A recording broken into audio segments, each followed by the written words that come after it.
अलि ढिला हुन्छ ल। होइन आज मेरो कलेजमा एक्स्ट्रा क्लास हुन्छ अनि त्यही भएर। हे मम्मी म तपाईँलाई ढाडेर कहाँ कहाँ घुम्न जान्छु जस्तो लाग्छ? चिन्ता नगर्नुहोस् के, म कहीँ जाँदिनँ। बरु म सकेसम्म चाँडो आउने कोसिस गर्छु नि। ल ल मम्मी, हस् बाई। हस् आफ्नो ख्याल राख्नु ल मम्मी, बाई।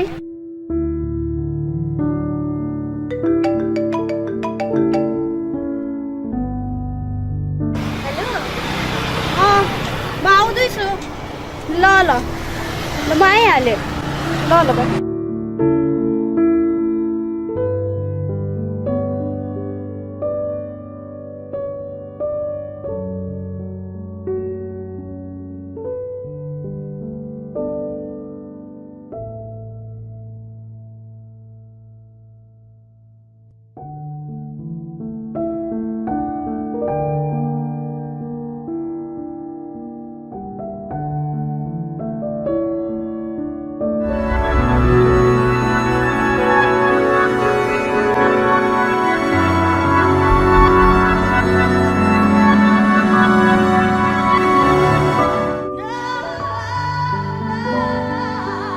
तपाईँले नै मलाई कल गर्नुभएको हो?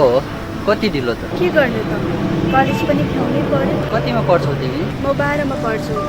यस्तो कुरा गरिराख्नुभन्दा बरु हाम्रो कामै सकौँ न, हुन्न?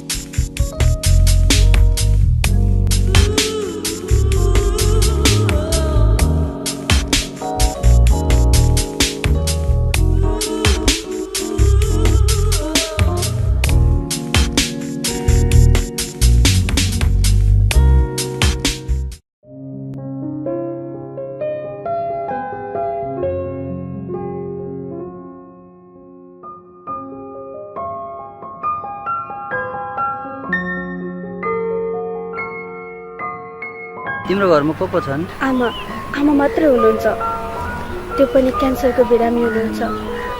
कतिखेर के हुन्छ त्यो थाहा छैन। आमाको उपचारको लागि खर्च जुटाउँदैछु। म सानो छँदा बाबा बित्नु भयो अरे। बाबाको सपना म धेरै पढेर ठुलो मान्छे बनोस् भनेर चाहनुहुन्थ्यो अरे। म पढ्नको कारण बाबाको सपना पुरा गर्न र आमाको उपचारको लागि खर्च जुटाउनको लागि मैले मेरो शरीर बेचेको हो। छोडिदिनुहोस् यो कुरा, खै मेरो पैसा दिनुहोस्, म जान्छु। यत्रो पैसा राख न, तिम्रो आमाको उपचार गर। तिमीलाई म त्यो शरीर बेच्नेहरूको भिडमा गन्दिनँ, किनकि तिम्रो आफ्नो बाध्यता छ। म त्यो तिमीलाई मोमबत्तीमा गन्छु जो आफू जलेर अरूलाई उज्यालो दिन्छ। यदि तिमी मान्छौ भने म तिमीलाई मेरो जिन्दगीको गोरेटोमा सँगै हिँड्ने साथी बनाउँछु। के मलाई साथ दिन्छौ?